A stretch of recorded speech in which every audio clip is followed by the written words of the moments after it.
Dá uma olhada lá, filho. Você já está lá? Ele está comentando aí. Já estamos ao vivo. Lá está um pouquinho atrasado. Você vê que se você olhar pelo celular, você vê que. Boa tarde a todos e todas. Queria, em primeiro lugar, agradecer a presença da Gisele e do Manuel. Baixando aqui o volume do celular, porque é muita informação. A gente está. É a primeira live no Facebook. Eu não gosto de usar muito live, não, mas esse nome está ficando muito, né? Acho que está criando até um estresse psicológico de tantos live. Live. Mas um ao vivo, digamos assim, né? Não tem vida com tanta live. Nunca teve tanta live com tanta vida, com tanta live, né?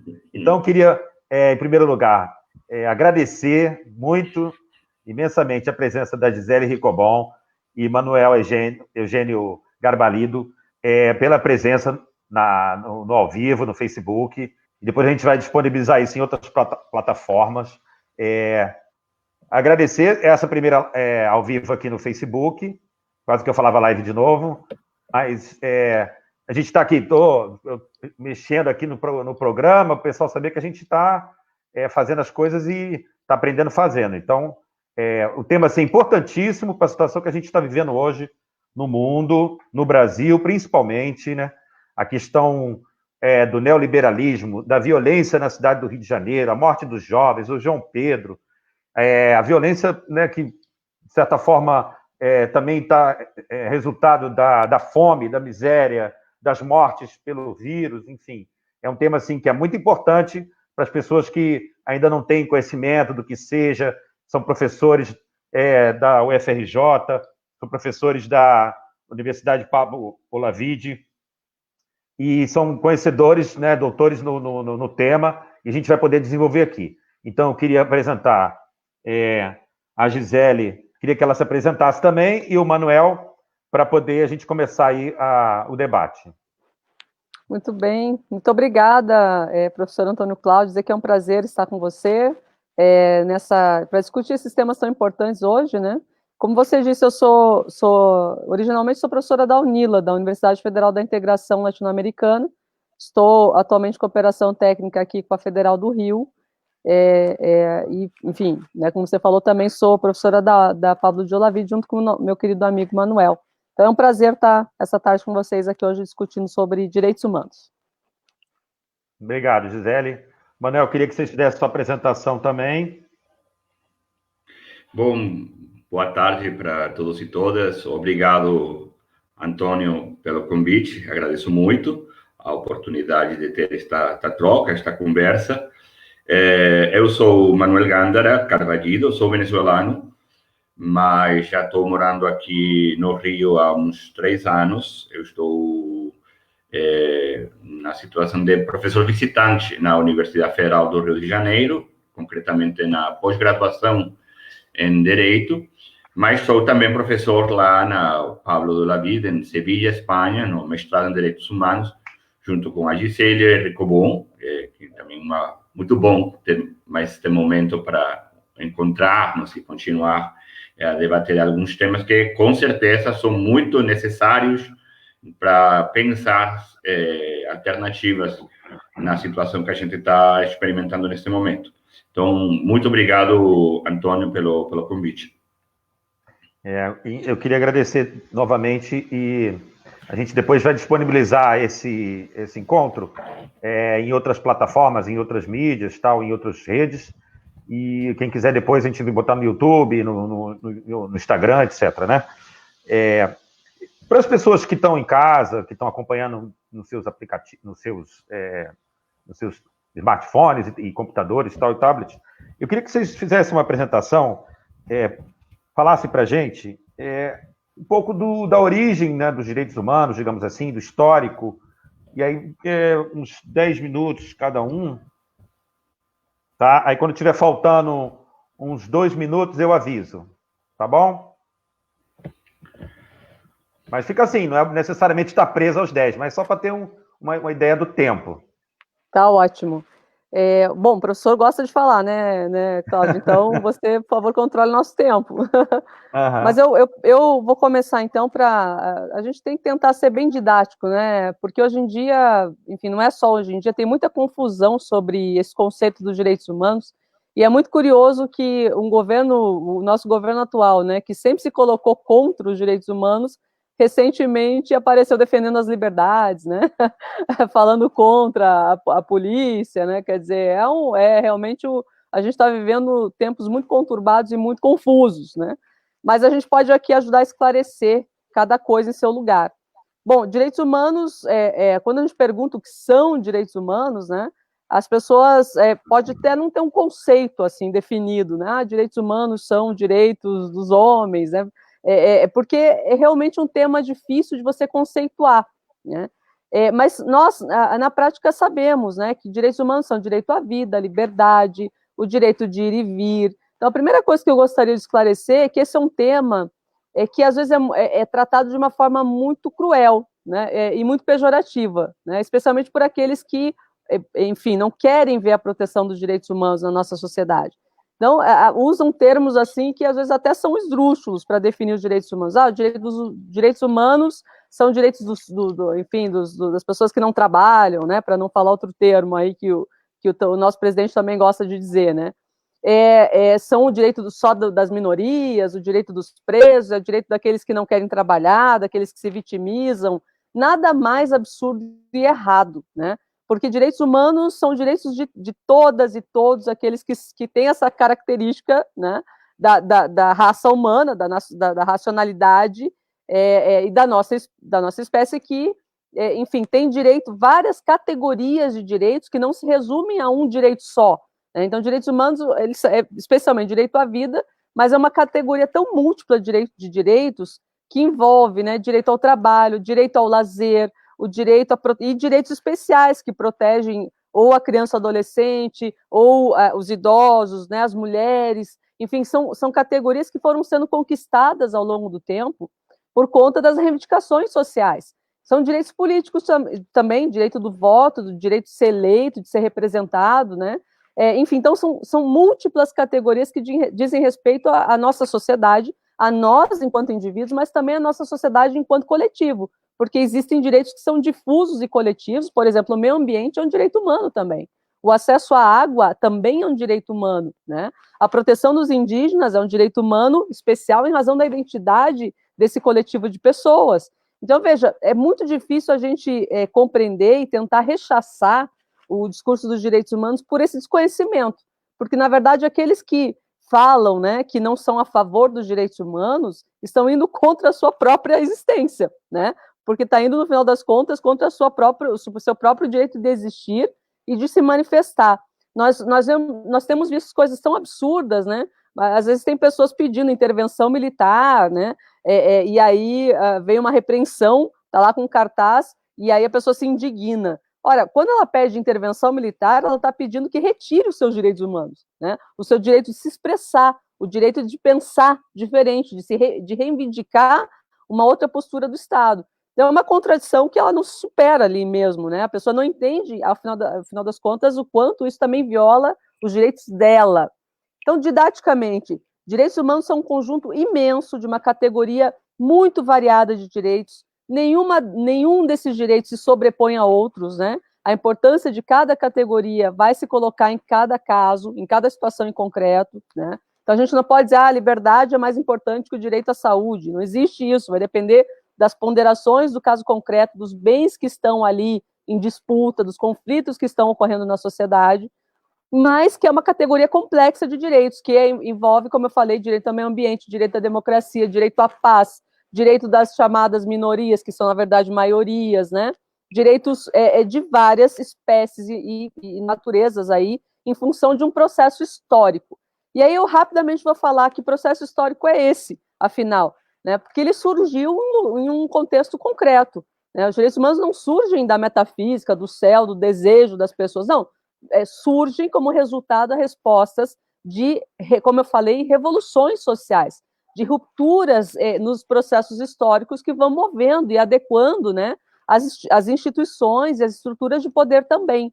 Então, esse conceito que a Declaração Universal, que é das Nações Unidas de 1948, apresenta como um núcleo mínimo de direitos humanos que todos devem ter, ele surge na Europa, né? Então, a gente, em geral, fala, nós, professores de direitos humanos, que o conceito de direitos humanos é um conceito eurocêntrico, porque isso que nós conhecemos, né, teve uma origem eurocêntrica que depois se universaliza pela chamada Declaração Universal. E tem problemas nisso, nessa origem, nesse surgimento histórico. Por que tem problemas?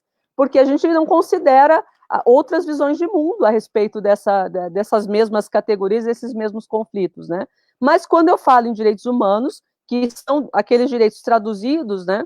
Tem um autor que fala, né, a Declaração Universal é um mínimo ético que todas as sociedades devem obedecer.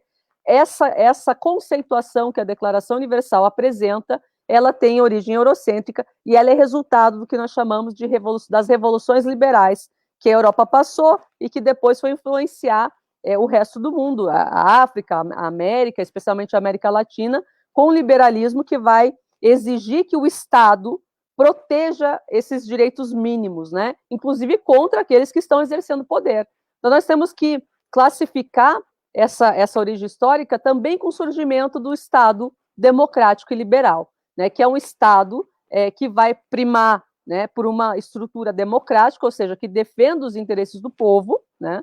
E que tenha tripartição de poderes, que tenha um equilíbrio entre essas instituições e que respeite, ou seja, a função de existir do Estado para o Estado liberal, o Estado capitalista, né, que surge desse processo das revoluções liberais, é de proteção dos direitos humanos. Né? Só que, para eu ir encaminhando já a próxima discussão, né, só que esse núcleo mínimo de direitos, né, da Revolução Francesa, por exemplo, que eram direitos de liberdade, propriedade, né, igualdade, são direitos, são núcleos mínimos de direitos que depois, ao longo da história, vão se ampliando em função dessas tensões sociais. É claro que, num primeiro momento da existência desses direitos, os trabalhadores não estavam representados, muito menos as mulheres, né? Eu sempre dou o exemplo que, na Declaração dos Direitos do Homem e do Cidadão de 1789, as mulheres realmente não estavam ali, né, presentes, não estavam representadas. Tanto que a jornalista Olympe de Gouges, né, que foi reivindicar a sua participação, foi guilhotinada. Pois não, esse momento não quer dizer, o status de cidadão era para um núcleo reduzido de pessoas. Ao longo da história, isso foi ampliando em função das lutas sociais. As mulheres começaram um processo também de revolução para ter direitos políticos, né? Assim como o movimento negro, os movimentos sociais. E isso foi ampliando as categorias de direitos humanos que nós temos hoje, né?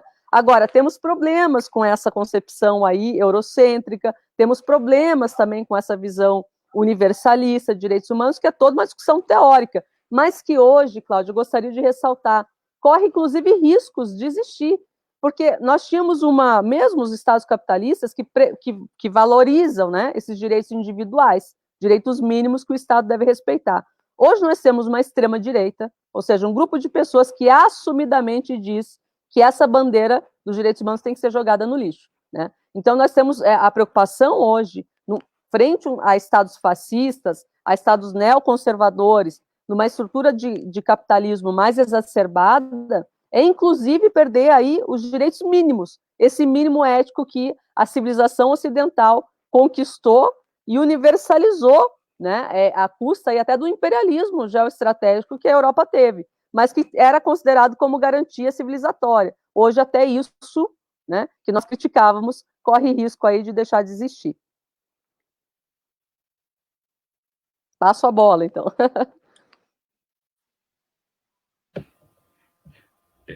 Sigo eu diretamente? Sim. Manuel? Bom, muito obrigado. Vou aproveitar a fala que já a Gisele fez, porque eu concordo com tudo que ela já apresentou e eu quero somar nesse mesmo raciocínio. Acho que seria importante ressaltar, destacar que para uma leitura crítica da realidade, para nosso foco crítico dos direitos humanos, para nós, falar de direitos humanos é falar de processos de luta para conquistar condições de vida digna para todos e todas. Ou seja, essa é assim, digamos, a porta de entrada para falar de direitos humanos. Processos de luta, e aí já fica claro, conquistar direito implica uma luta social. Os direitos não são um presente que alguém dá, que quem tem poder vai dar para quem não tem poder. Não, senhor. A história demonstra que os direitos só se conquistam através da luta social e se conservam através da luta social, porque não basta ganhar o direito. Você tem que manter a luta permanentemente, porque senão aquele que perdeu um privilégio, porque quando a sociedade ganha um direito, quando a totalidade das pessoas ganham em direitos, o grupo de privilegiados estão perdendo privilégios. Então, esse grupo não vai ficar tranquilo. Ele vai querer recuperar seu privilégio, sua condição de privilegiado. Então, esse direito que foi conquistado só vai se manter, o exercício dele, a efetividade desse direito, na medida em que a pressão social se mantém. Porque se você ficar relaxado, não, já temos o direito, já a lei falou que tínhamos aí o direito, já não temos mais de que nos preocupar. Daqui a pouco, esse grupo vai tentar dar uma volta e conquistar, recuperar o privilégio deles. Aí, por exemplo, acontece muito, conquistamos o direito a partir da lei não sei quanto. Primeira coisa, o direito precisa, sim, com uma confirmação normativa, porque a norma é um instrumento de luta. Então, é bom ter uma norma, tudo bem. Mas não podemos confundir o direito com a norma. A norma é um instrumento para essa conquista de direitos. Mas acontece muitas vezes que o movimento social se mobiliza, se articula, faz pressão, consiga uma norma que reconhece um direito, e aí diz, bom, agora já foi, vamos para casa, tá. E aí, aos poucos, aquilo que foi conquistado na norma, quando vem na hora, sei lá, de o regulamento para ver como essa norma vai ser implementada, aquilo que o movimento social tinha conquistado é perdido. Ou quando vai ser assignado o orçamento, aquilo não tem dinheiro nenhum para ser implementado. Então, cuidado. Os direitos têm que ser conquistados, mas têm que ser mantidos. Por isso é importante, desde uma perspectiva crítica aos direitos humanos, para nós é muito importante entender o lugar da norma, que é importante, que é muito importante, que temos que conhecer bem, mas que não é suficiente. Essa é uma primeira coisa. Por isso, processo de luta para a conquista de condições de vida digna para todos e todas. Porque aí, essa ideia que os direitos são para todos é o que permite entender direitos como a contra dos privilégios. Porque o privilégio sempre é para uns pouquinhos, não? Tem privilégio de classe, privilégio de ser que eu sou branco, que eu sou homem, que eu sou proprietário, entendeu? E a nossa sociedade, e isso fica muito fundamental na compreensão de um pensamento crítico, a nossa sociedade, de fato, está organizada jerarquicamente. E você tem hierarquias não só no nível econômico, porque você tem uma hierarquia, quem é proprietário dos meios de produção e quem não é proprietário. E aí já você tem uma hierarquia de classes sociais. Mas não é a única hierarquia que você tem na nossa sociedade. Também tem hierarquia a partir do processo do racismo, por exemplo, da racialização das populações. Porque você sabe, e no Brasil isso fica muito claro, não é igual ser branco que não ser branco. Se você é branco, aí já tem uma forma de organização social com múltiplas estruturas institucionais que você vai desfrutar de uma forma diferente que se você não fosse branco. Igual, se você é homem, não tem as mesmas condições que se você é mulher. Aí, então, atender essa organização social jerárquica que cria exclusão. Tem grupos que são excluídos, que nem são reconhecidos na política pública, que cria exploração no nível econômico, exploração do trabalho, que cria marginalização, grupos que são marginalizados, que são incluso invisibilizados na sua existência. Isso acontece muito, por exemplo, na população trans, são significativamente invisibilizados, ou ainda mais, os intersexuais, nem são reconhecidos, nem são pensados na hora de pensar a política pública de saúde nesse país. Então, uma coisa que dá conta dessa hierarquia dessa simetria de poder na sociedade. E isso é fundamental para direitos humanos, porque se direitos humanos é construir condições de vida digna para todos e todas, essas relações de exclusão, de exploração, têm que ser identificadas, você tem que visibilizar elas, tem que denunciar elas, tem que articular com todos os outros grupos que tentam mudar essa realidade para pressionar, isso é uma luta política também, e aí é importante dizer, direitos humanos têm a ver com política. Claro que tem a ver com política, porque você está querendo implementar um modelo de sociedade, um projeto de sociedade, no qual todo mundo tenha condições de vida digna. E isso é política. Pode não ser partidista, ou ser partidista também, né? Mas que é político, claro, e tem que ser recuperada a dimensão política dos direitos humanos. Isso é muito, muito importante. Aliás, como você tem uma sociedade hierarquizada, tem posições diferentes. Quem vai querer mudar essa realidade de exploração, de exclusão? Sobretudo quem está sofrendo a situação. E quem vai querer manter essa situação? Quem está no lugar de privilégio. Então, direitos humanos, desde uma perspectiva crítica, sim, tem um posicionamento. Que é um posicionamento de olhar para aqueles que está sendo excluído, que está sendo invisibilizado, que está sendo negado. Não para tirar direitos dos outros, mas para criar um acordo político que permita a todo mundo ter satisfeitas as suas condições de vida. Então, é fundamental pensar direitos humanos como luta social, é fundamental pensar direitos humanos numa dimensão política, e isso tem reflexos muito concretos. Precisamos de política pública. E aí, eu sei que mais para frente vamos falar da situação com a pandemia, aí fica muito claro. Porque na concreção, falar de direitos humanos é falar de o que vai ser feito para reverter essas condições históricas. No Brasil, temos um histórico de racismo que cria condições desiguais. Então, se você quer criar condições de vida digna para todos, tem que atender, sobretudo, aqueles que historicamente foram submetidos a condições de exploração, a condições de exclusão. Para quê? Para criar igualdade de oportunidades, que é o que todo mundo fala. Mas isso precisa reconhecer as diferenças. E, aliás, não só a política pública. Precisamos também criar, e para isso, este tipo de programas é muito importante. Antônio, eu parabenizo você por isso. Criar uma sensibilidade cultural, sabe? Criar um acordo social com a participação de todos e todas. Esse é um trabalho de educação para direitos humanos que é fundamental e que deve estar na escola, mas que não só na escola. Os meios sociais, os meios de comunicação social, etc. Por quê? Porque é o que a Gisele já estava comentando. Nós não só temos um governo que ameaça diretamente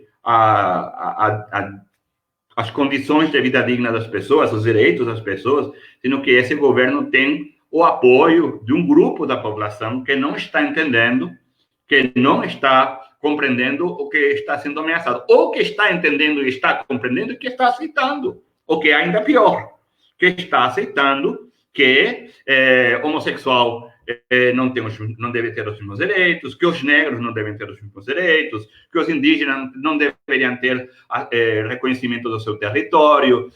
Temos, incluso, no governo, quem está falando de aproveitar o impacto da pandemia para avançar na desregulação do meio ambiente. Então, e tem população que apoia isso. Então, precisamos luta social, precisamos norma e avançar e conservar e melhorar o marco normativo que já temos na Constituição, nas leis, políticas públicas e precisamos educação para direitos humanos. Esses elementos são centrais e precisamos que as instituições realmente levem a sério essas políticas públicas de direitos humanos, para que não fique só no papel. E no Brasil, de novo, as nossas instituições estão sendo desafiadas se elas vão ser realmente instituições democráticas e instituições que levem à frente direitos humanos e não só fiquem no discurso. Então, falar de direitos humanos como luta social inclui todos esses elementos, que é uma construção histórica, que não é de hoje, não é de ontem, já tem um acúmulo histórico, mas que ainda tem muito pela frente, muito para ser conservado do que já foi conquistado, não podemos abrir mão dele, e para ainda construir e melhorar, porque ainda temos muitas dificuldades que devem ser reconhecidas e enfrentadas. Muito obrigado. As primeiras considerações de Manuel e Gisele. A gente estava comentando, antes de começar o ao vivo, digamos assim, o debate, do pouco do que a gente está vivenciando hoje, né? E retomando isso que vocês falaram, sobre as condições históricas do surgimento digamos assim, do que se pensa dos direitos humanos, né, com relação à Revolução Francesa, digamos assim, alguns marcos, né? A Declaração Universal, numa condição do nazifascismo, né, da morte de judeus, ciganos, negros, socialistas e comunistas e testemunhas de Jeová nos campos de extermínio e concentração, né, que, de certa forma, a Segunda Guerra e políticas nazistas e fascistas, né, de certa forma, originam a Declaração Universal. E depois também, pensando um pouco desses marcos, dessas 4 condições que Manuel apresentou como condições para a gente poder aprofundar as conquistas, né, que esses direitos humanos possam ter obtido, né, que sempre navegam numa linha tênue, né, entre a conquista e a exclusão desses direitos, né? E no Brasil, isso parece ser algo de uma linha, além de tênue, circular, né? Alguns não consideram que a Terra nem seja redonda, mas digamos que ela circule essa linha e dê a volta, né? E aí, pensando nessa questão dessa circularidade, dessa linha de conquistas, de lutas, né, de questões socioeconômicas e políticas para a manutenção, para a conquista, né, desses direitos, a Gisele falou da questão das minorias, lembrando que as minorias são aquilo que Manuel apresentou, né, das mulheres, dos negros, dos indígenas, dos LGBTs, né, de pessoas que não têm os seus direitos em conquista mais ampla, né, que por isso são chamados de minorias.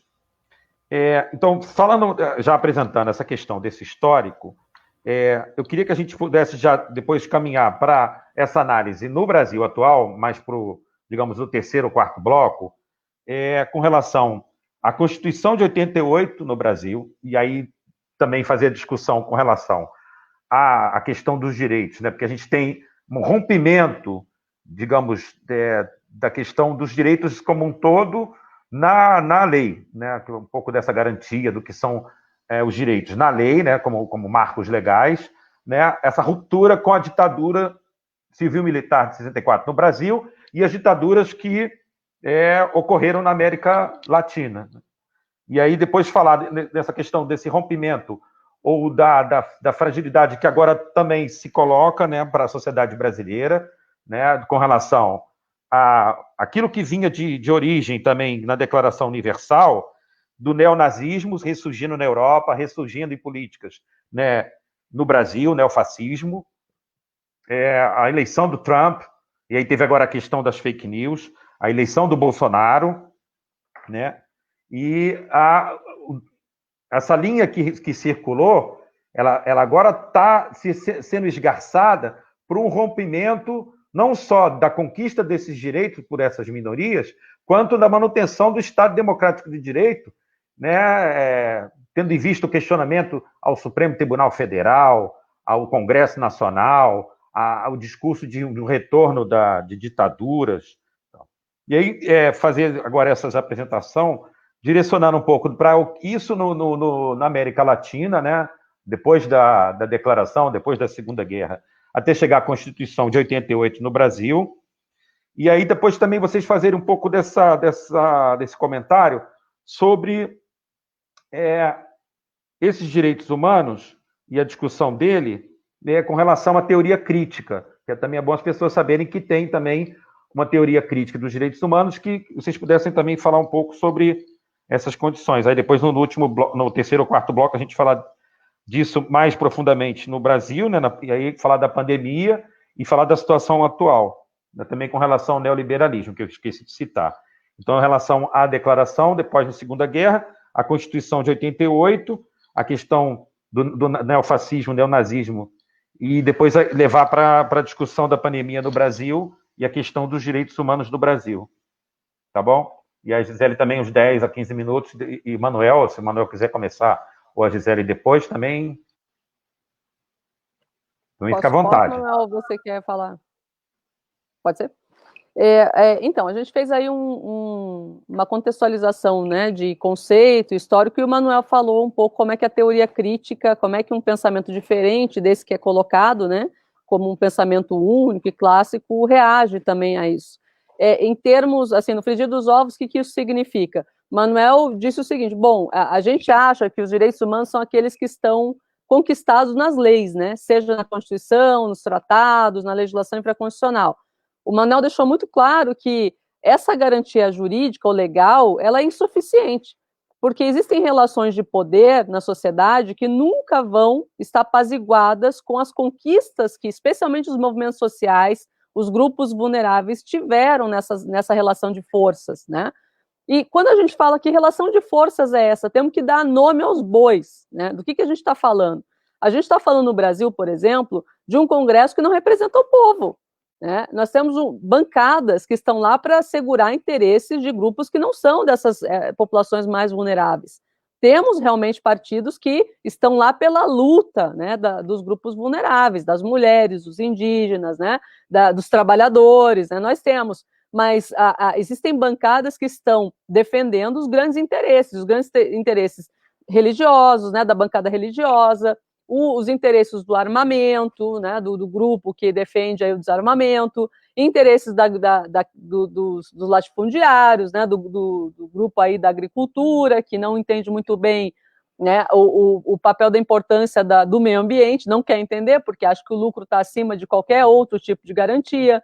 Então, eu quero que fique claro para todos que estão ouvindo e oportunamente venham nos ouvir, é que uma coisa é achar que os direitos humanos são uma conquista que nunca mais se perderá, né? Uma coisa é achar que a garantia legal é o final do processo de conquista dos direitos humanos, né? Isso a teoria clássica coloca, a ideia do princípio da não retroatividade, né? Falando aí em termos mais bonitos.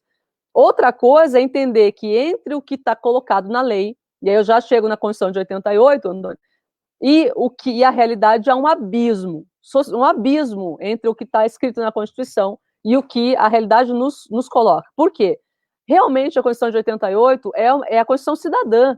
Ela é tida como um documento amplo, um documento garantista, que a gente chama, um documento de ampla proteção de todas essas categorias de direitos que eu falei, né? Da ordem econômica e social, da proteção do trabalhador, do direito, né? Ora, o salário mínimo tem que proteger um direito que inclua lazer, alimentação, né?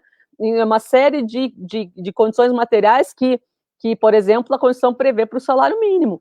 Entre o que ela diz, né, entre o que almejava aí os constituintes da Constituição e a realidade social, existe um abismo. Então, o que o Manuel está dizendo é isso: olha, nós temos que perceber uma armadilha nesse processo todo aí. E a armadilha é achar que a redemocratização resolveu o problema do Brasil. Ou seja, a Constituição de 88, que é uma Constituição cidadã, que nós lutamos, né, que é sinal de uma luta pela abertura política do nosso país, ela resolveu o problema. Então, o que nós vamos fazer a partir de então? Apagamos o passado, anistiamos aqueles grandes violadores de direitos humanos, né, como se não tivesse tido ontem, né, como o passado, se ele não tivesse existido, para começar um país novo, um país democrático, um país agora que respeita as instituições, a tripartição de poderes. Pura ilusão, porque a Constituição não deu conta, né, de conter essa tensão pelo poder dos tradicionais grupos que sempre usufruíram da estrutura de Estado para enriquecer, para concentrar renda, sempre usufruíram da estrutura de Estado, né, para se beneficiar com as obras públicas, por exemplo. Nós sabemos os nomes das empresas, nós temos agora, né, claramente dessa fatídica reunião aí ministerial, os grupos que se manifestaram a favor do ministro do Meio Ambiente, por exemplo. Não é à toa que são empresas que se beneficiam dessa política que nós chamamos de uma política de desregulação do Estado. Então, percebam vocês, a tensão maior que nós vivemos no Brasil hoje, e é uma tensão política que vem desde a década de 90, de grupos da direita e grupos da esquerda. Qual é a tensão? Do quão grande tem que ser o Estado. Então, eu tenho um grupo político, mais à direita, que quer Estado mínimo, que quer que o mercado resolva os problemas da nossa sociedade. É a direita, né? É o centro-direita, que sempre vai reivindicar que o Estado é muito assistencialista, que o Estado não tem que pagar para aquele que está em dificuldade agora, porque isso é muito paternalismo. Não é uma questão só de orçamento público, é do que eles entendem que o Estado deve ou não fazer, que tem que excluir, exonerar os servidores, porque o Estado é muito grande, né? Então, essa gente entende o Estado como se fosse uma grande empresa, que tem que dar lucro, né? E, por outro lado, aqueles que defendem um Estado de proteção social, um Estado que tem que também atender o seu povo, que tem que proteger os trabalhadores, que tem que recuperar essa relação e tem que interferir nessa relação desigual de poder. Então, na década de 90, Antônio, respondendo um pouco a sua pergunta, o que a Constituição de 88 fez? Ela é símbolo de um processo de redemocratização do país. Só que ela é um documento escrito, né, que vem sofrendo tensões desde a sua promulgação. Né? Lembrem o Collor, o discurso do Collor, gente, era o mesmo, né? Ele falava em ameaça comunista, ele falava em volta dos marajás, né? O velho discurso da corrupção para assumir o poder, diminuir o Estado e varrer, né? O varrer também, que é um discurso velho, a ideia da vassourinha para varrer a corrupção, etc. Então, entre o que a Constituição dispõe e entre o que o poder político faz para implementar e proteger, é um abismo, como eu falei. O que acontece de novidade, né, com a vinda aí do Bolsonaro? A novidade, né, é isso que você colocou, a novidade é que nós temos um grupo de pessoas, né, que a direita proporcionou a sua ida ao poder. Não vamos esquecer que o golpe aí contra a Dilma foi um golpe que a direita deu um tiro no seu próprio pé, porque eles não conseguiram, né, conter o resultado do Bolsonaro, porque não tinham lideranças capazes de ganhar a eleição. Vamos ser claros aqui, né? O que acontece, então? Qual é a novidade dessa estrutura? Surfando na onda de um neoconservadorismo mundial, nós temos um grupo que começa a falar as barbáries que estavam timidamente escondidas, né? Então, começam a professar o racismo, ataques, né, às pessoas, ao grupo LGBT, que mais?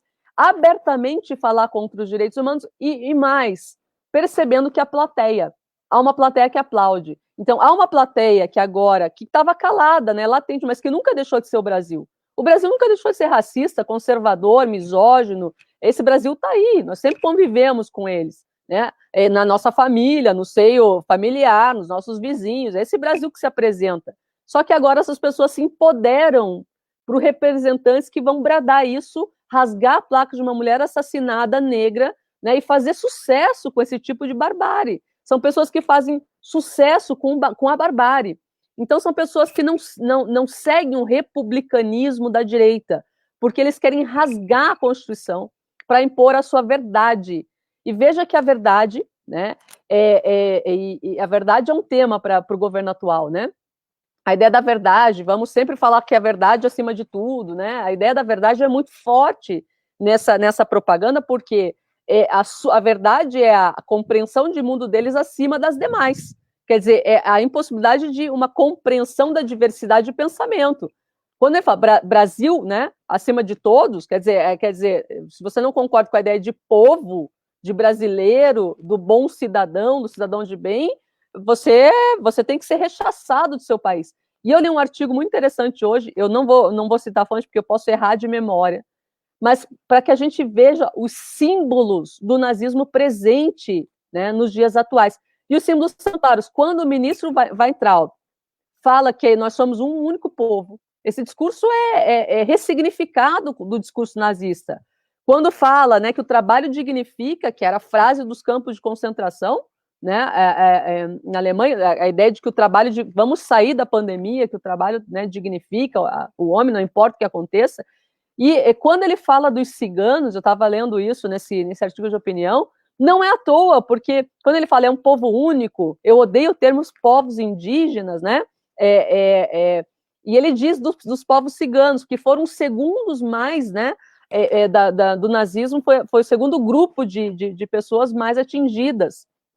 depois os judeus. Então, eles estão claramente ressignificando o discurso nazista, claramente e abertamente colocando isso como lemas, né, de um grupo que não está mais falando em uma normalidade democrática institucional. Eles não se importam com isso.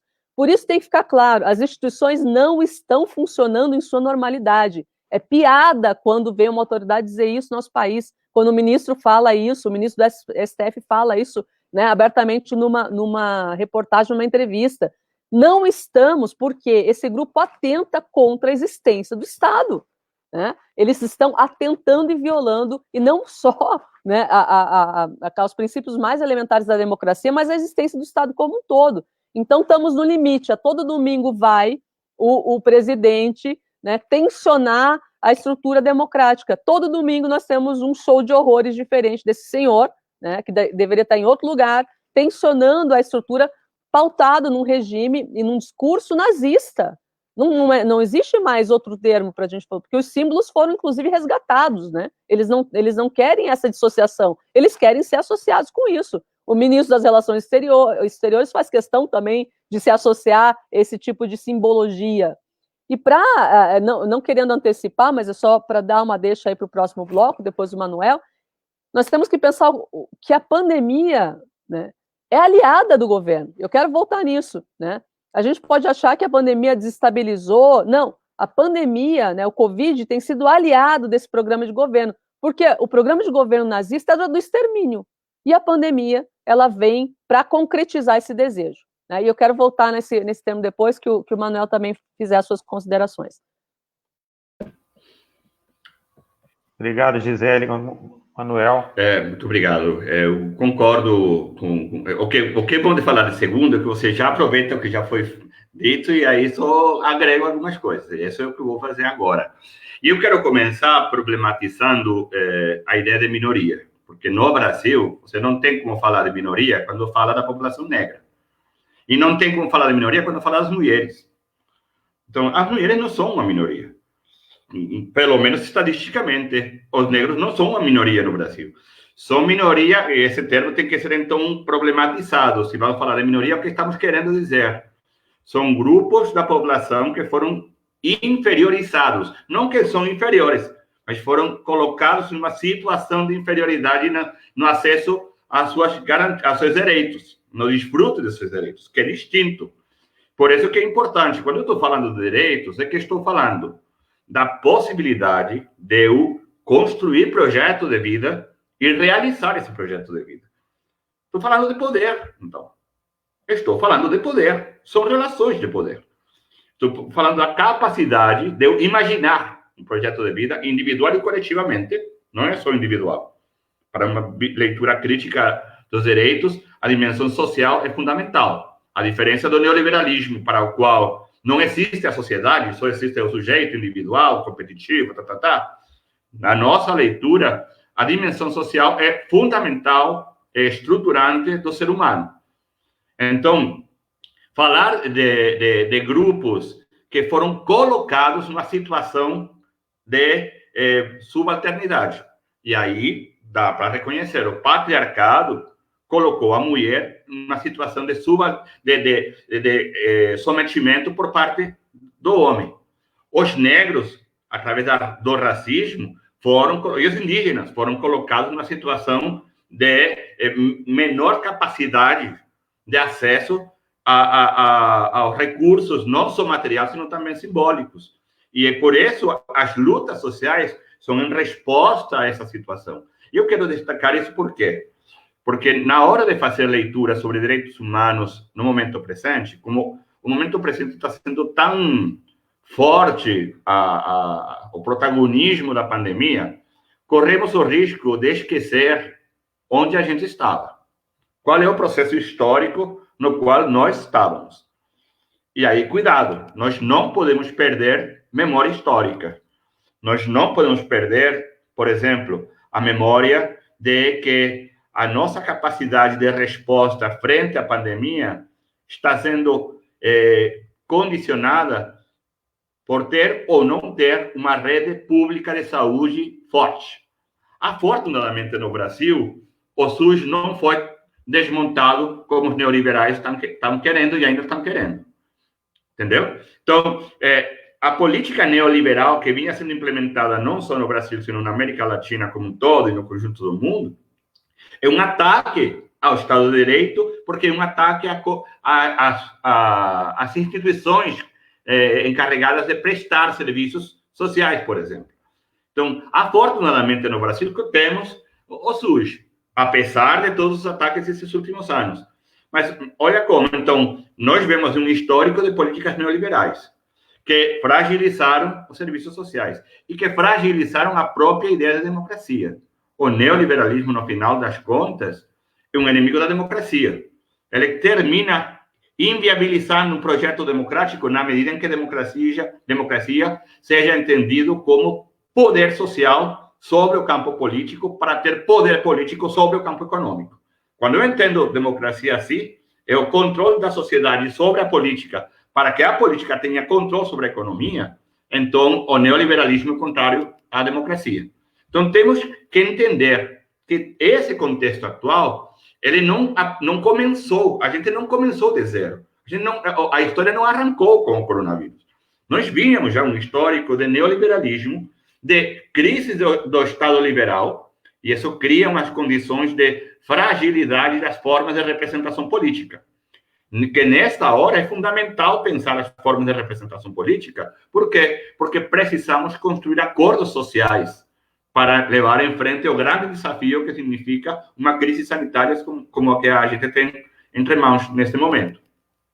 Nós vínhamos em um processo muito forte de debate sobre a crise ecológica. Isso está todavia aí, não dá para esquecer esse fato. Inclusive, a Gisele já tem vários artigos sobre como a crise ecológica é fundamental pensar nela.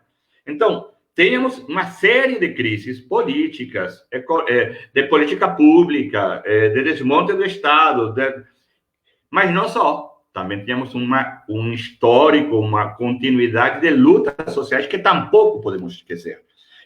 A luta das mulheres pelos seus direitos, toda a mobilização dos feminismos, a luta do povo negro, que no Brasil é muito forte, a luta do povo indígena, a luta do movimento ecológico. E eu estou falando isso por quê? Porque falar de direitos humanos é falar dessas lutas. Tudo bem, depois a gente vai procurar reconhecimento normativo, mas é falar a partir dessas lutas concretas. E essas mesmas lutas, a Constituição de 88, de alguma forma, recolheu algumas dessas lutas, o que dava para recolher naquele momento. As mulheres fizeram a mobilização que fizeram para conquistar alguns direitos, da forma que deu naquele momento, entendeu? Porque 88 não é igual a 2020. Mas foi aquele momento. Então, a Constituição e o Estado como um todo são produto do quê? Dessa correlação de forças da sociedade. E então, de alguma maneira, se bem o direito normalmente favorece aos grupos de poder, isso não é uma coisa monolítica. Também os grupos populares e os grupos historicamente vulnerabilizados conseguem furar esse poder e conquistar reconhecimento das suas demandas políticas, das suas demandas no plano econômico. Então, é importante entender a Constituição de 88 não como uma coisa fixa, parada no tempo, sino que ela é produto de uma história, de um histórico de lutas, e tem que ser entendida nesse contexto, e entender também que esse é um projeto e é um acordo político.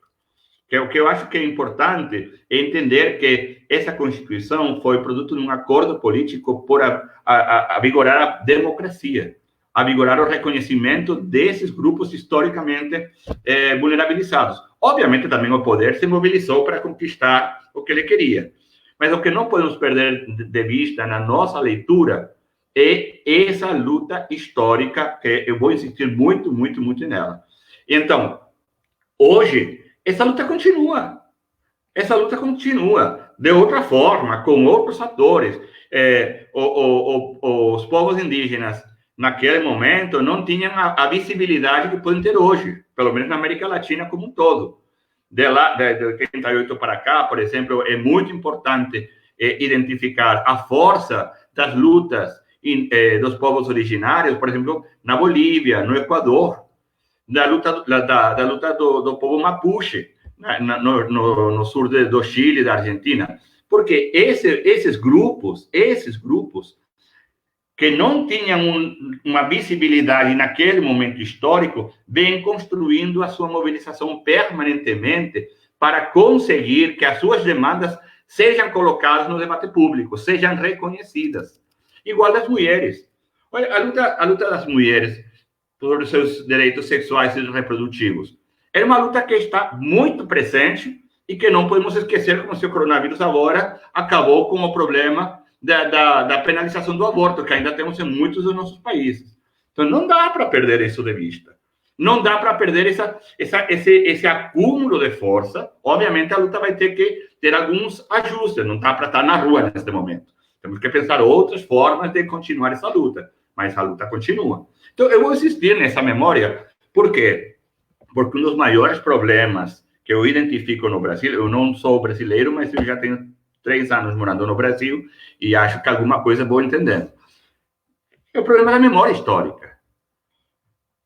A saída da ditadura, da última ditadura empresarial militar, eu vou colocar o fato da participação dos empresários, muitos deles ganharam um poder que até hoje se mantém. A saída da ditadura foi feita da forma que deu. Tudo bem, eu não vou julgar os atores sociais e políticos naquele momento. Mas, de fato, essa transição não foi completa. Nós não conseguimos ainda hoje ter acesso a todos os arquivos do que aconteceu. Ainda hoje você tem militares que, quando são convocados por uma comissão presidencial, como era a Comissão da Verdade, eles falavam que eles não iam falar como inimigo. Como é que o inimigo? Como é que uma comissão presidencial é o inimigo? Qual é a concepção de inimigo para um militar que fala isso? Então, essa transição não foi feita. Ainda tem hoje pessoas que falam de revolução para falar da ditadura, do golpe. Então, a construção de memória democrática precisa reconhecer esses desafios. E hoje, eu acho que temos que saber que, obviamente, tem um grupo político concreto, ou uma mistura de grupos políticos concretos. Ainda hoje tem uma participação muito importante de alguns empresários que estão saindo a cada momento nesse grupo de poder, a participação de alguns grupos mediáticos, a participação forte de algumas comunidades religiosas, neopentecostais, entre outras, mas não só. Não dá para só identificar os neopentecostais, porque também tem um fascismo social que é atravessado por outras manifestações religiosas. Alguns, inclusive católicos, conservadores, estão também nessa onda. Então, temos que identificar essa diversidade. Mas também, nesse grupo que se articula para manter esse projeto, que a Gisele muito bem colocou, também estão os militares. E estão cada vez com mais força e com mais protagonismo explícito, jogando o seu projeto nesse governo. Então, é interessante, porque no Brasil, historicamente, os militares, no tempo da democracia, não apareciam muito. Parecia como se eles não estivessem aí. Mas cada vez que eles sentiam ameaçado o seu projeto, as suas demandas corporativas, porque eles atuam como se fosse uma corporação, vi um Twitter de algum general dando assim, cuidado com tal coisa ou a gente vai fazer alguma coisa. O que isso significa? Esta é uma democracia tutelada pelos militares, então? É isso que temos como democracia no Brasil? Então, estou falando, porque falar de direitos humanos é falar também dessa memória de luta e de como essa memória precisa ser construída ainda hoje para levar em frente uma democracia forte que permita condições de vida digna para todos e todas. Era isso. Muito obrigado, Manuel. A gente já tem mais ou menos 1 hora e a gente ia avançar na questão da pandemia no Brasil hoje, né? No Brasil e no mundo, né? Que está atingindo o mundo inteiro. E aí a relação com isso que vocês apresentaram, né? De um olhar, né? De colocar-se no jogo político, no xadrez, digamos assim, político, um campo que não se colocava, que não se havia nem se colocava abertamente e nem se projetava, que era o grupo da extrema-direita, que, de certa forma, herda esse passado histórico dessa ditadura civil, empresarial, militar, e que colabora como ator político.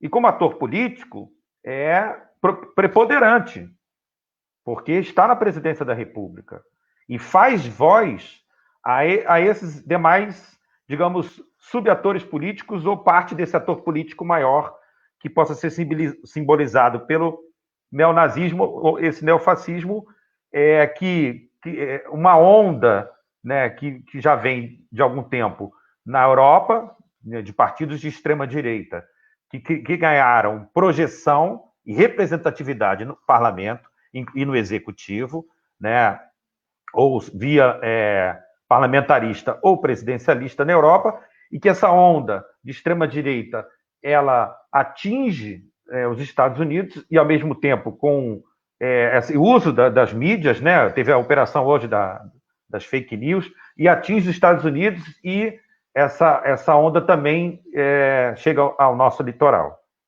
Né? Então, eu queria que vocês fizessem essas considerações sobre, digamos, são, né, várias esferas, várias, né, olhares, né, sobre essa realidade, com relação à participação dessa extrema-direita que herda, digamos, até uma herdeira do tenentismo historicamente existente no Brasil, só que é um tenentismo e, ao mesmo tempo, tenta ser uma continuidade do projeto de poder dos militares ao longo da história brasileira, um pouco do que se falava naquilo que Glauber Rocha chamou o gênio da raça, do Golbery, que usava da figura de sístoles e diástoles para os militares se afastarem do poder e depois voltarem ao poder. E eles voltam de forma a contemplar interesses das classes dominantes, né, interesses de combater essa inclusão dessas minorias, essas políticas sociais, né, que buscam direitos, principalmente os direitos humanos dessas minorias,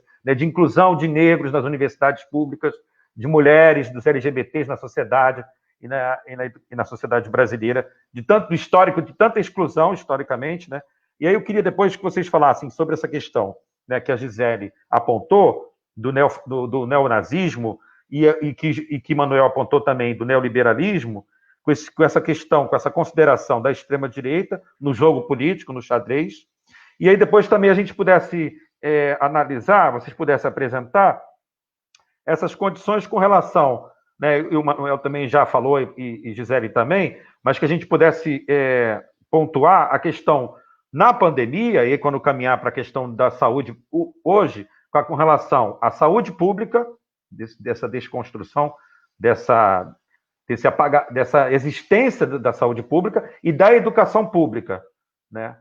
Da educação pública, não só a nível do nível superior, do ensino superior, das universidades públicas, que já existia enquanto política como pauta neoliberal, mas que se aprofunda um pouco antes, né? E de onde está saindo a possibilidade do ensino, da pesquisa, né, da ciência, né, de combater esse vírus, né, das universidades públicas, dos institutos públicos, né, da Fiocruz, que foram duramente atacados antes da existência da Covid, né, e da pandemia. E aí falar sobre a questão também da educação, né, da saúde, com relação a essas políticas, né, de destruição dessas conquistas de direitos, e também do trabalho, emprego e renda. Né? A gente está vendo aí esses trabalhadores que já viviam na informalidade, no Rio de Janeiro, cerca de 40%, e no Brasil também, de trabalhadores na informalidade, no precariado, no desalento, que são também duramente atingidos com um pagamento nem dos R$600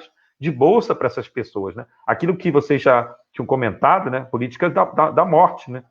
de forçar esse tipo de situação, né? De extermínio mesmo, da população pobre, da população que são os mais atingidos, né? Boaventura cita nesse livro sobre pandemia, né? De que a exclusão dos excluídos, né? Dessas minorias, dessas pessoas, das mulheres, né? Das cuidadoras do mundo, que ele chama, né? Dessa situação dessa informal, de serem mais duramente atingidos por essas políticas pandêmicas, digamos assim, né? De aprofundamento de políticas de exclusão, de não pagamento de uma bolsa de R$600. As pessoas estão né, sem poder trabalhar, quando uma possibilidade de retorno ao trabalho, né, e essa questão da educação também e da saúde, tá? Para depois a gente caminhar para a questão da pandemia, fazer essas considerações com relação ao Brasil e, claro, dentro do mundo, na América Latina. Obrigado. E aí, fica aí aberto para vocês falarem e fazer Muito bem. Muita coisa, né? Eu acho que a gente já tratou vários dos pontos que você tocou agora, mas talvez a gente reforce alguma questão aí. Alguém possa ter entrado durante o ao vivo, né? E aí não tenha pego esse início, né? Tá certo. Não é nem retomar, não. É só para pontuar para as pessoas. Não, muito bem. Na verdade, você falou, né, e eu já comentado também, que o Brasil tem esse histórico do autoritarismo em todo o seu processo de construção nacional, né, e estava latente, quer dizer, quando a gente imagina que a redemocratização resolve esse problema, né, como eu vinha falando, a gente tem é utópico acreditar que a redemocratização resolveu o problema do autoritarismo de Estado brasileiro e do autoritarismo da elite também, né, que se conjuga, né, que são correlacionadas, né. Então você citar o integralismo, né, também no Brasil, e quero lembrar também que quando o Brasil vai à guerra, ele flertou com a possibilidade de ir, né, também favorável à Alemanha, né, e não aos países do eixo. Então, a gente sempre teve esse jogo dúbio, porque é uma classe... A elite brasileira, enfim, ela estava despreocupada, né, com as demandas populares, efetivamente, né. Nós reproduzimos modelos no Brasil, sempre modelos, né, estrangeiros. A República foi um modelo, a Primeira República tinha, inclusive, os símbolos, né, muito parecidos com os Estados Unidos, por exemplo, sem consultar o povo, né, sem que o povo participasse. Eu acho que isso fica muito claro, que nós somos também resultado de poderes, né, de elite que nunca estiveram comprometidos com a questão social, com o povo de verdade, né, sempre usou o termo povo, sem ter compromisso com as mudanças estruturais da nossa sociedade. Então, o integralismo é um movimento que ficou no passado, mas que agora ressurge, né, ressurge nesses símbolos que eu estava apresentando antes para vocês, num discurso conservador, num discurso abertamente fascista, num discurso abertamente racista, abertamente misógino, e de uma classe, acho que o Gessé de Souza fala algo que é muito interessante nesses tempos, né, de uma classe ressentida, né, porque nós tivemos uma elite que também foi emergente aí do processo de redemocratização e recuperação da economia, né, mas não é uma elite estudada, uma elite culta, né, culturalmente uma elite preparada, uma elite que lê livros, né, que conhece, enfim, a história, uma elite que se preocupa em ter, enfim, uma cultura, né, falando em termos até acadêmicos, uma elite que às vezes não tem nem acesso ao ensino superior, mas que é ressentida por terem, enfim, o governo, os últimos governos mais progressistas aberto essa possibilidade para a população mais vulnerável. E aí eu acho que a gente tem que parar de usar o termo minoria, né? Mas da população mais excluída e mais vulnerável começaram a ter acesso à estrutura de Estado. E essa camada de pessoas, né, ressentidas se coloca vorazmente agora, porque o ódio delas está sendo instrumentalizado por esse governo que quer se manter no poder. O Gessé de Souza é fantástico quando ele faz essa análise, porque são os ressentidos que agora vieram à tona e estão agora bradando contra, né? Começou tímido, porque é uma classe de ressentidos que, quando vai à academia, não tem voz. Por exemplo, numa reunião, o Weintraub é o símbolo dessa classe ressentida, porque ele, na academia, é alguém que nunca teve projeção acadêmica, que não era respeitado nos espaços acadêmicos, até pelas ideias que defende, né? E que jamais seria ministro, não fosse esse desgoverno, e que agora está se empoderando de autoridade para falar as barbáries que fala, né, desmedidamente, né, e recentemente falou, não, eu sou educado, eu só estava falando privadamente. Não, a formação ideológica dele é de uma pessoa ressentida, né, não sei se vocês lembram do primeiro vídeo dele chorando, dizendo que ele foi, quando recuperaram o histórico dele do currículo, né, dizendo que ele foi, enfim, aquele vídeo também é absolutamente inapropriado para um ministro, né, naquela situação. Então, eu acho que tem esses fatores aí que o Gessé coloca muito bem, de um grupo de ressentidos e, como o Manuel colocou, de uma justiça de transição durante a redemocratização que não foi completa, né? O que é uma justiça de transição completa? Uma justiça que coloca as pessoas que torturaram, que coloca os comandantes, aqueles, né, que fizeram o que fizeram, né, violando os direitos e as liberdades, que punem, né, como fez o exemplo da Argentina, para que esse fantasma, né, do militarismo ficasse de fato no passado.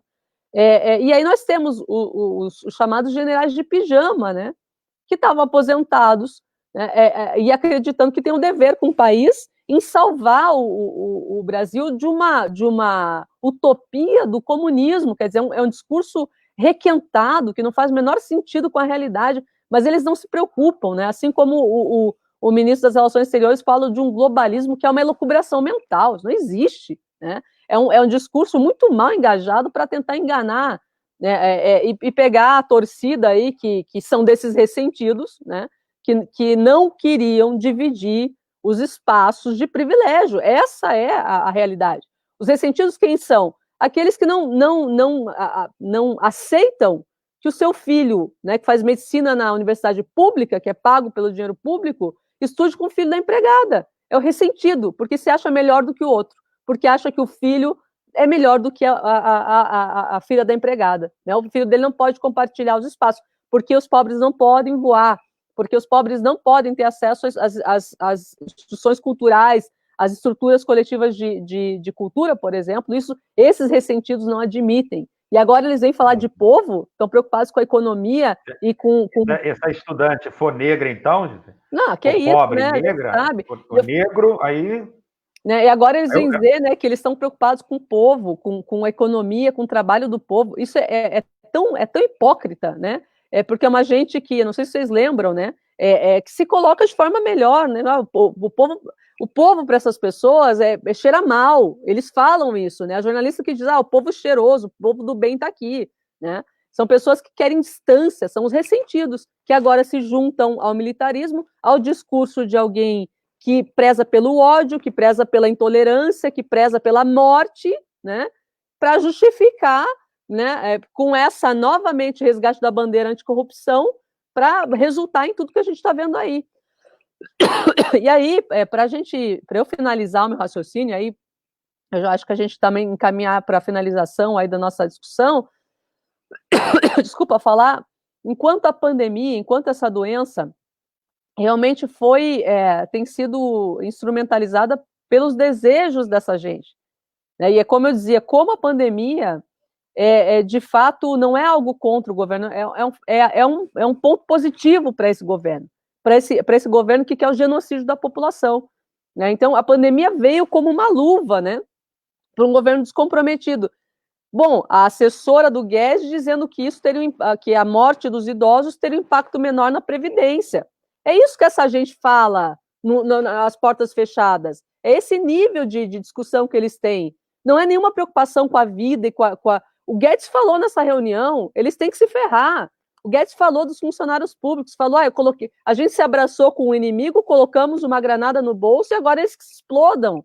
É esse nível de gente que está governando o país. E eu pergunto a vocês, meus queridos amigos, qual é o pior país no mundo para estar nesse momento? É o Brasil. É o Brasil, porque há um desgoverno, né? Há um desgoverno nesse país que está matando as pessoas. E eu dou o exemplo, né? Agora no Rio de Janeiro, a Prefeitura do Rio, que reformulou a metodologia de dados do número de pessoas que são mortas e que estão infectadas, para dizer que o problema já passou no Rio de Janeiro. No Rio de Janeiro, né?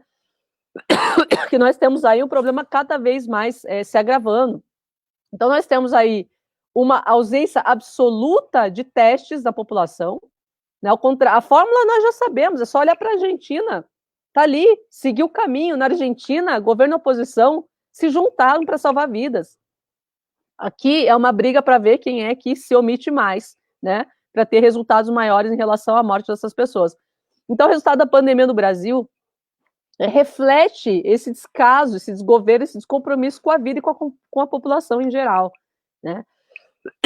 Desculpe, eu passo a palavra aí para o Manuel, porque eu estou aqui com um problema aqui na voz. Não, eu posso finalizar depois esse raciocínio. Mas tenho certeza que o Manuel pode complementar essa linha aí.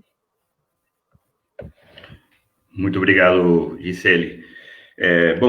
Antônio, você colocava muitos temas, obviamente não vamos conseguir atingir todos, mas você fazia uma descrição que eu acho boa de qual é as forças hegemônicas no momento presente nos grupos de poder. Nós temos uma composição de neotradicionalismo, os tradicionalismos religiosos, fundamentalistas, com suas colocações morais sobre as costumes, com um viés, a vezes, absolutamente estrambótico, com terraplanismo, uma mistura aí que é complicada, incluso para acompanhar.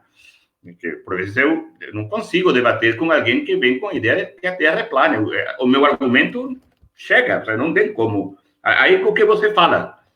Entendeu? É complicado, mas faz parte desse conjunto de ideologias. Junto com isso, tem o neoliberalismo como proposta econômica, mas não só econômica. E eu acho que é importante entender para tentar ver qual é o raciocínio que está por trás. O neoliberalismo funciona também como uma racionalidade. Para eles, o modelo de sociedade é a empresa, que a gente já colocava. A empresa funciona como modelo de sociedade. E aí você olha para a fala do Guedes na reunião ministerial, é isso. Ele pensa a sociedade como se fosse uma empresa. Ele pensa, incluso, a ação do Estado não é função do bem da população. Eu não vou gastar dinheiro com as pequenas empresas, porque aí eu vou ganhar dinheiro com as grandes empresas. Quando a maior parte da economia deste país está na pequena e na mediana empresa. Então, como que é? Vocês, como Estado, estão pensando para o quê? Para o Brasil ou funcionar como se isso fosse uma empresa? O problema é que a lógica neoliberal pensa a sociedade, pensa as relações como se fosse uma empresa. Aí você não é uma pessoa com direitos articulado e vinculado com vínculos com o conjunto das pessoas como uma sociedade. Não. Você é um empresário de si próprio que estabelece relações de contrato com as outras empresas, que são, cada cidadão é um empresário de si próprio. Então, a empresa funciona como se fosse o modelo de sociedade, o que já cria muito problema. Então, neoliberalismo como modelo econômico, mas também como racionalidade, o neoconservadorismo e o autoritarismo como forma política. Eu acho que uma conjunção desses três elementos ajuda a tentar entender qual é o raciocínio que está por trás, como eles estão pensando a coisa. E aí, bom, eu não consigo me distanciar do vídeo da reunião ministerial, porque aí ficou, acho que, eu não sei se vai dar ou não com as instituições no estado em que elas estão para ter algum tipo de consequência jurídica, mas pelo menos ficou absolutamente escancarado qual é a mentalidade do governo. Agora, não sei que ninguém venha falar, eu não sabia. Bom, tem aí eles próprios falando como é que eles estão pensando a coisa. E aí, então, é nesse conjunto que dá para entender se essa é a forma deles perceber a realidade e de enfrentar a realidade, de tentar transformar a realidade. Então, aí dá para, retomando todo o nosso tema, se é autoritarismo com neoliberalismo, com tradicionalismo. Eles estão pensando agir diante da pandemia a partir dos direitos humanos como princípio, ou vão agir diante da pandemia aplicando o que a gente chama de uma necropolítica, onde alguns poucos vão manter os seus privilégios e os historicamente excluídos vão continuar não só excluídos, sino agora expostos à morte por causa do coronavírus. Ou você age priorizando os direitos humanos para todos e todas, ou você age para reforçar a exclusão, e isso vai virar uma forma necropolítica com morte. E no Brasil isso fica muito claro. Eu li há pouco uma pesquisa. Olha, não dá para falar que o vírus, que a doença, que a pandemia é democrática, porque os efeitos sociais dela não são iguais para todo mundo. O vírus pode atacar todo mundo, mas a capacidade de resposta é bem diferente. Essa pesquisa que eu estou referenciando fala que a letalidade no alemão, em torno de 30%. No Leblon, é de 2,4%. Olha a diferença. A letalidade sobre o número de pessoas contagiadas, no alemão, 30%. Isso é um genocídio, querido. Entendeu? Ou você, como Estado, reage, oferece estrutura sanitária, responde, atende à necessidade das pessoas, ou dá para dizer, olha, você está deixando morrer as pessoas, porque você está priorizando. Tinha vários projetos para ter uma fila única, para saltar a coisa, não, as empresas privadas de saúde não podem abrir os seus leitos. Tem vários países que fizeram isso, criaram uma fila única. Por quê? Porque a prioridade é a vida das pessoas. Quando você diz, não, eu não posso mexer com os interesses privados. Então o seu princípio fundamental para organizar a sociedade é a empresa e é o lucro. Não é a vida das pessoas, não são os direitos das pessoas. Então, vamos falar sério. Então, vamos deixar claro qual é o princípio da atuação de cada um aqui. Então, 30% contra 2,4%. Dá para continuar falando de um efeito democrático do vírus? Não. Isso é produto de um histórico de condições sociossanitárias, de comorbilidades na população, de histórico da alimentação, de saúde, etc., e também da capacidade de resposta, porque fica claro, a partir das indicações da Organização Mundial da Saúde, que mientras não tenha vacina e não tenha remédio, por enquanto, a melhor forma é manter o distanciamento social. Só que, claro, isso cria dificuldades para quem precisa viver dia a dia do seu trabalho. Aí, o que têm feito outros países? Assegurar política pública, direitos humanos, política pública. Para quê? Para que as pessoas consigam manter as suas condições de vida digna, apesar do distanciamento social. E aí você não cria essa situação perversa que você coloca o trabalhador mais pobre, que tem que escolher ou morre de fome ou morre se expondo ao coronavírus. Não, você cria uma política pública que prioriza a vida e a saúde das pessoas e cria as condições necessárias para que essas pessoas estejam nas suas casas se cuidando. Aí tem alguém que diz, não, mas é que não tem dinheiro para tanto. Não tem dinheiro para tanto? Das primeiras coisas que o governo fez foi passar para os bancos 1 trilhão e 200 bilhões de reais. Para isso se tinha dinheiro. Para isso se teve dinheiro. Para passar dinheiro para os bancos. E os bancos o que fizeram é pulsaram esse dinheiro. Tem esse dinheiro com eles. Porque não estão dadas as condições. Queridos, mas era para isso que vocês... A justificativa para você receber esse dinheiro era para dinamizar. Não, eles ficaram com o dinheirinho para eles. De novo, a mesma resposta que tivemos na crise do capitalismo em 2008. A resposta foi reforçar o capitalismo. Aqui a resposta ao coronavírus é você passa dinheiro para os bancos, mas depois diz que não tem dinheiro para cuidar da vida das pessoas que precisam ficar nas suas casas. Então, olha como o princípio de igualdade e não discriminação, que é o princípio fundamental para direitos humanos, produto de uma luta, dá uma clave de leitura do que está acontecendo. A diferença entre Morro do Alemão e o Leblon, aí já fica claro, e diante disso, como o governo reage, se é para criar condições de vida digna para todos e todas, ou para assegurar os privilégios dos mesmos de sempre. Então, como já a gente está mais ou menos fechando, eu também não quero ficar só falando dos problemas.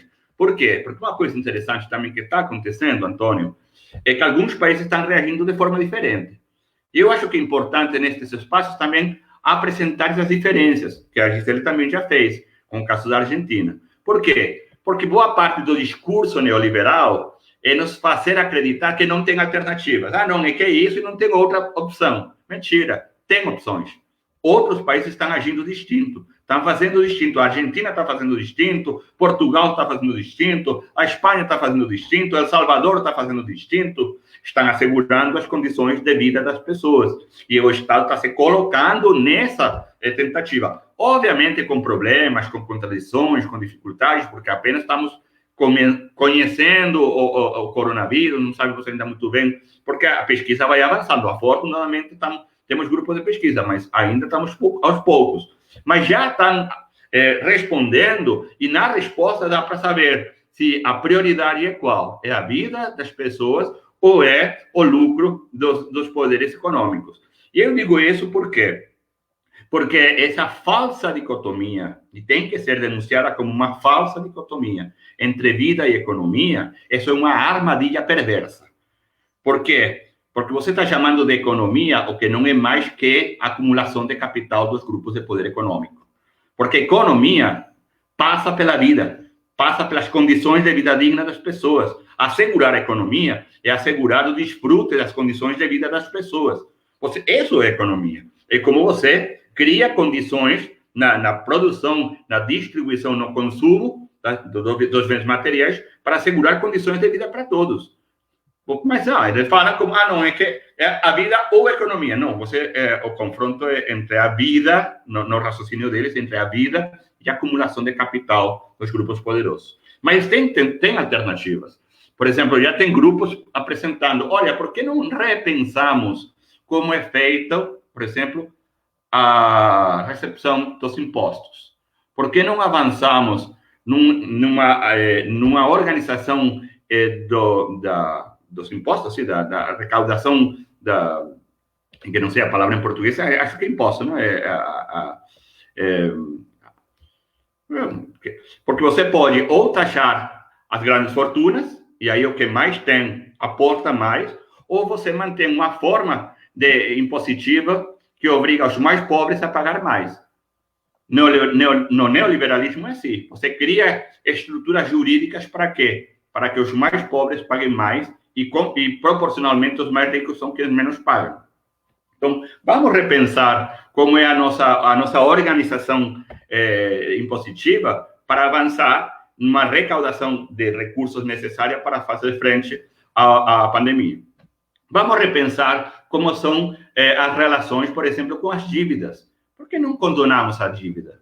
As dívidas, estou falando isso aqui agora a nível internacional, já está se debatindo, por que não condonar as dívidas dos países que têm mais dificuldades para enfrentar o coronavírus?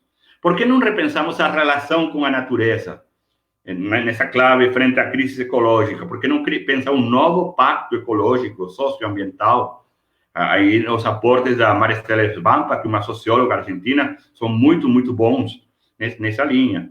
Por que não repensamos o que é prioritário? O que é interessante, a pandemia também vem trazendo à tona o que é importante, realmente importante na vida. Nesse momento, o que é importante?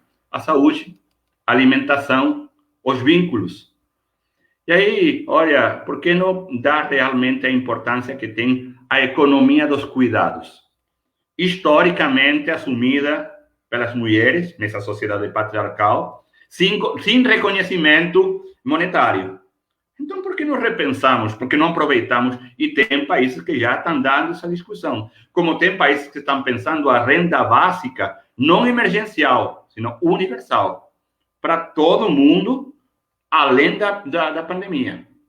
Então, olha como estão aparecendo também alternativas, propostas que estão sendo implementadas e que saem desse pensamento único neoliberal que faz crer que você tem que se jogar na rua para que a economia não pare, a acumulação de capital não pare, e aí continuar, então, as diferenças históricas se aprofundando. Não, senhor. Tem alternativas, já estão sendo feitas, e nós temos que decidir. Nesse conflito de interesses da sociedade, não dá para ficar acima do muro. Ou você aposta em condições de vida digna para todos e todas, ou você faz parte do grupo que quer manter essas assimetrias de poder e quer manter uma necropolítica que está custando vidas, e muitas vidas, não só no Brasil, como no mundo todo.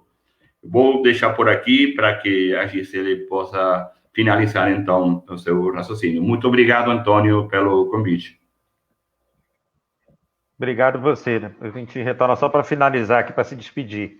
E aí a Gisele retomar a fala que ela estava apresentando e a gente fazer as considerações finais para despedir e agradecer já de mão a presença dos dois. Ótimo, excelente. Adorei. Muito bom. Obrigado mesmo. Obrigada, Antônio. Não, para concluir o raciocínio, né? Eu acho que foi realmente o que a gente apresentou aqui, sinaliza a gravidade desse momento, né, que nós estamos vivendo, E por trás disso, a gente não visibiliza os números, né? Os números são chocantes, mas a gente não visibiliza as histórias que estão, né, com essas pessoas, né? Quem são as pessoas que estão morrendo? Como falou o Manuel, né? Quer dizer, não é democrático, porque as pessoas mais vulneráveis que estão morrendo, né? E essas pessoas têm histórias, elas são importantes para suas famílias, enfim, às vezes são estruturais, muitas vezes, de muitas famílias, e devem ser respeitadas, né? Quer dizer, a gente lida friamente com os números e não enxerga que cada pessoa é muito importante no seu universo particular. E é gravíssimo, né, quando a gente desrespeita nesse nível. E eu dizia, a pandemia ela é um aliado do governo, porque é um governo que não se preocupa com isso, é um governo que realmente quer ver a população vulnerável morta, né? É o governo que se elege com o discurso da morte. Então, a pandemia é uma aliada, a pandemia, essa enfermidade veio, inclusive, depois vai ser a justificativa para dizer que a economia não deu certo, quando a gente já sabia que a economia não daria certo, né? Quer dizer, é uma aliada a esse tipo de governo, que é um governo genocida, desculpa, não tem outro termo, as pessoas estão morrendo. Coloquem vocês 1.000 pessoas num estádio de futebol, vejam quantas pessoas a gente está falando por 24 horas. Isso em números oficiais, multiplica isso por 4, porque a gente não tem teste. É um país que não faz teste para saber quem está contaminado, para separar as pessoas que estão contaminadas das que não estão. Então, é a mais grave e sistemática violação de direitos humanos que nós tivemos nos últimos anos, né, da história do nosso país. Lamentavelmente, a gente está, nesse país, vivendo essa realidade sob o governo Bolsonaro. Quer dizer, parece que é um pesadelo dos piores, né, que a sociedade brasileira poderia ter. Qual é a esperança que nós temos, né? Que isso traga uma nova vida para a gente depois, né? Normal não vai ser normal, a normalidade pode ser boa ou ruim, né? Dependendo do seu contexto, mas para todos nós é um ponto de inflexão, vai ter que ter uma mudança, né? No nosso padrão de consumo, na valorização da vida, em como as universidades, o ensino também se altera e se modifica para incluir, ser inclusivo, ser mais democrático, né? E como superar. Quer dizer, eu acho que essa crise ela tem que ser uma oportunidade para o nosso país para também superar esse autoritarismo, né? Dar a volta por cima para que a gente possa, na próxima eleição, se esta figura não for impedida a tempo, né?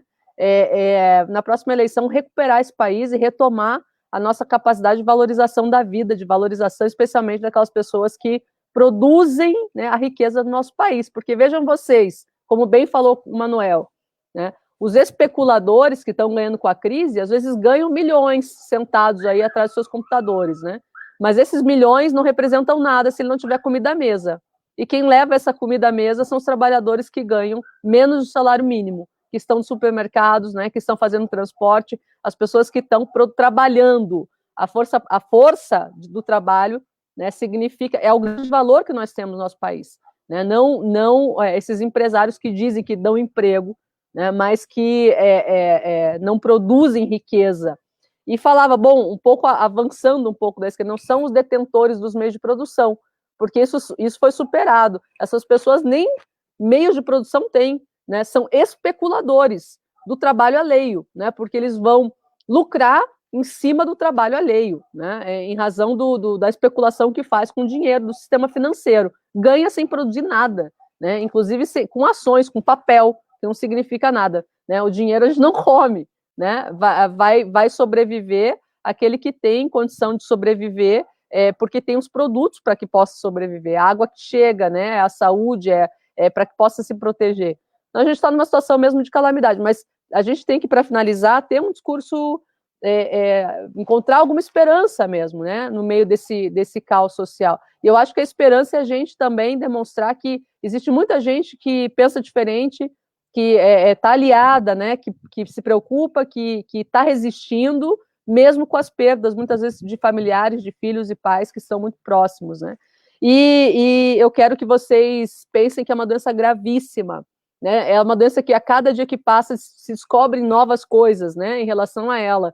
É uma síndrome em relação às crianças, porque quando chegou no Brasil, parecia que as crianças não eram atingidas, né, com essa doença. Descobriu-se em mais de 13 países que ela provoca uma grave síndrome nas crianças. Tem muita gente jovem morrendo no Brasil, advogados, pessoas de 30, 40 anos que estão falecendo de uma hora para outra. A evolução dela é muito rápida, né? Então, não passou. É muito errada essa ideia de que ela passou, que o pico já passou no Brasil. Não passou. Então, vamos nos cuidar, né, e vamos estabelecer um sistema de proteção e um sistema aí de cuidado entre nós, né, entre aqueles que estão resistindo, para poder salvar o quanto mais gente possível, porque a depender do desgoverno a gente está mesmo perdido, né? As covas serão cada vez mais numerosas e cada vez mais profundas, infelizmente. Então, já deixo aqui, Antônio, muito obrigada, né? Dizer que é sempre um prazer estar com o Manuel, nosso querido amigo, companheiro aí de trabalho, e dizer que foi um excelente e riquíssimo debate, e agradecer muito a oportunidade dessa tua iniciativa de lembrar dos nossos nomes, né, para trocar essa ideia nesse momento aí tão difícil do nosso país e do mundo como um todo. Muito obrigada mesmo, muito obrigada, muito honrado. Obrigado a você, fiquei muito feliz com a presença dos dois. Foi ótimo, a gente não teve problema nenhum, eu estava preocupado no início que fosse dar algum problema na transmissão, mas foi tudo, né, ótimo, assim, e vocês também, assim, além da presença, a apresentação, e aí depois que vocês concluírem aí, se despedirem, o Manuel ainda não se despediu, agradecer já de pronto, já convidá-los para uma próxima, porque essa questão, ela é algo muito importante, que as pessoas possam entender o que é, do que se trata, e nada melhor do que trazer duas pessoas como vocês, que souberem e puderem apresentar isso de forma tão ampla e tão profunda ao mesmo tempo, né? E esses temas que a gente comentou aí, né, com relação à educação, à saúde, a questão do ensino, o retorno, nas condições que a gente tem apresentado, você falou da prefeitura, né, de uma possibilidade talvez do retorno, do próprio a gente tem um protocolo desse retorno nas universidades, nas escolas, né, nas escolas particulares, nas escolas públicas, na rede municipal. E aí depois a gente convidá-las para um próximo debate, um outro debate para essas questões que eu também apresentei, que a gente possa depois retomá-las, também com relação ao que a Gisele falou, com relação ao espectro do comunismo, né, que ronda sempre como uma possibilidade do que os militares apresentam como algo que tem que ser combatido, historicamente sempre foi utilizado, né? A questão que a gente pode retomar também da China, Estados Unidos, né, dessa questão geopolítica, e a questão do trabalho, emprego e renda, e aí, como o Manuel falou, né, do número de mortes no Leblon e o número de mortes no Complexo do Alemão, né? A gente retomar essa questão das mortes, de como que isso está sendo não combatido, na verdade, estimulado a que as pessoas possam morrer como uma política até mesmo genocida, ou que relembre tristemente esse tipo de política. E as considerações do Manuel e da Gisele, me despedindo aqui e mandando um abraço às pessoas que estão em casa. Obrigado pela participação aí de todos e todas, e agradecer realmente a participação de vocês. Foi muito, muito, muito bom. Foi ótimo, excelente, poderia dizer. Obrigado, Antônio. Bom, eu quero fazer primeiro uma aclaratória. Na verdade, a pesquisa não compara o Leblon com o Morro do Alemão, sino com a Maré. Só para tentar ser sério com os dados, porque a diferença de alguns que acham que a pesquisa não importa, a gente acredita que a pesquisa importa. E este momento está demonstrando a importância da pesquisa, da ciência, da universidade pública. Então, vamos reconhecer esse trabalho forte que vem sendo feito e valorizar ele. Então, eu faço essa aclaratória. A pesquisa não compara o Leblon com o Alemão, senão com a Maré. Bem, eu também queria identificar como, também já só para fechar e agradecendo novamente o convite, que este é um momento de um desafio grande em vários níveis. Temos um desafio grande no nível sanitário, obviamente, e aí isso precisa uma grande mobilização principalmente os grandes protagonistas, que são as pessoas que estão na ponta, trabalhando no sistema de saúde pública e privada, mas também precisa, obviamente, a participação de um Estado, de um governo que cria as condições com orçamento, com alinhamentos claros, etc., e uma participação do conjunto da população. Isso é fundamental. Agora, o que é importante também é ter cuidado de como este momento pode ser aproveitado, não para avançar na democracia, não, senão como pode ser aproveitado pelos grupos de poder para eles avançar com seus projetos. E aí eu quero chamar a atenção sobre isso. Olha, porque não por acaso o ministro do Ambiente falou na reunião ministerial que tinha que aproveitar que a imprensa estava atenta ao coronavírus para avançar na desregulação da proteção ambiental. Olha, o ministro do Ambiente falando isso. Então, eles não é só que não estão fazendo o que tem que ser feito em matéria de política de saúde, sino que estão aproveitando que a população como um todo está muito preocupada com a pandemia para eles fazer outras coisas. Aqui mesmo no Rio, o Witzel está falando de avançar na privatização do serviço de água. Então, cuidado. Já tem muita, inclusive, teorias da Naomi Klein que fala como os neoliberais aproveitam estes momentos de grande impacto, tipo terremotos, ou inundações, ou pandemias, para eles reforçar as suas reformas estruturais em lógica neoliberal. Então, cuidado com isso. Mas, frente a isso, a gente precisa... eu acho que tem 3 claves. Eu gostei muito de uma fala de um grupo de uns ativistas de direitos humanos argentinos, e ele falava, olha, para avançar em direitos humanos precisamos, claro, conhecimento técnico, e aí não só os advogados populares, os juristas pela democracia, etc., sino também os médicos no seu conhecimento técnico, os professores no seu conhecimento, cada um no seu campo. O conhecimento técnico é fundamental, mas não é suficiente. Diante de todo esse desafio, precisamos também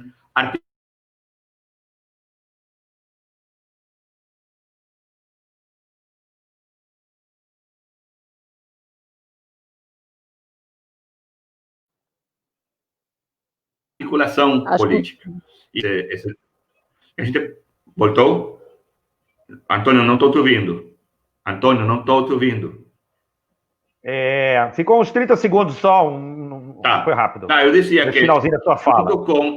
Junto com o conhecimento técnico, a expertise nos diferentes campos, precisamos articulação política, porque no final das contas, frente a esse grande descrédito da política que o neoliberalismo leva em frente, no final das contas, o projeto político é fundamental, porque é o que dá coerência ao conjunto da sociedade para responder a esses grandes desafios também. E precisamos de mobilização social. Esses 3 elementos são fundamentais. A mobilização social não será na rua, ou sei lá como vai ser, mas temos que reinventar as formas de protesto. Temos que manter as nossas demandas, a nossa agenda política, de demanda social, nos diferentes frentes. Eu já falei sobre isso antes. E isso não para. Será pelas redes sociais, será, sei lá, fazendo outras formas, aí a criatividade tem que entrar em jogo também, mas a mobilização social, a articulação política e a expertise técnica de cada um está sendo convocada neste momento para reagir diante desse contexto, não só de crise sanitária, mas também de crise política e de crise econômica, que precisa uma resposta contundente da sociedade, junto com, como a Gisele já colocou, o necessário autocuidado de cada um e o co-cuidado, temos que todos cuidar de todos e todas, e aí, quando eu decido não violentar as disposições da Organização Mundial de Saúde, não só estou cuidando de mim, estou cuidando do outro também, da outra pessoa, porque eu posso, sem ter sintomas, ser um portador do vírus e contagiar outras pessoas. Então, também uma responsabilidade coletiva. Então, além do compromisso político e social, o autocuidado e o co-cuidado é um desafio fundamental neste momento. Muito obrigado, Antônio. Novamente, foi um verdadeiro prazer participar deste programa. Foi um prazer participar junto com a Gisele. A gente sempre consegue se complementar muito bem. Isso é muito bonito de fazer. E eu agradeço, então, a oportunidade. Tomara que tenha efeitos bons para as pessoas que conseguiram acompanhar a nossa fala. Muito obrigado e boa tarde, boa noite já para todos e todas. Obrigado, Manuel. Obrigado, Gisele. Obrigado a quem nos acompanhou. Eu acho que essa questão que você comenta de a educação, né, os direitos humanos como uma forma, acho que é uma bandeira que esse programa aqui, né, ser essa bandeira que a gente possa estar erguendo nas redes sociais e convidá-las para um próximo, digamos assim, programa, um próximo debate, a gente retomar esses temas daqui algum tempo aí, depois a gente marcar aí uma agenda.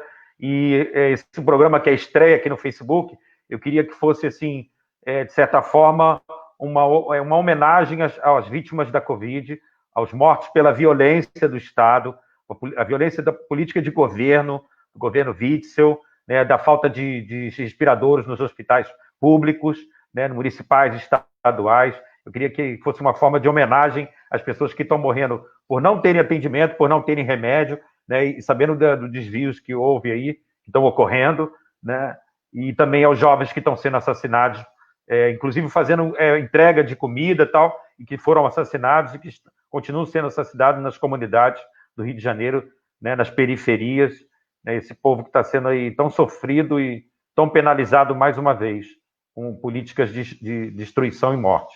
Muito obrigado mesmo pela presença de vocês. Obrigado, Gisele. Obrigado, Manuel. Um abraço, tudo de bom. Obrigado a quem está nos assistindo também. Uma boa noite, boa tarde a todos aí e todas. Um abraço grande do coração, tá? Obrigado. Valeu.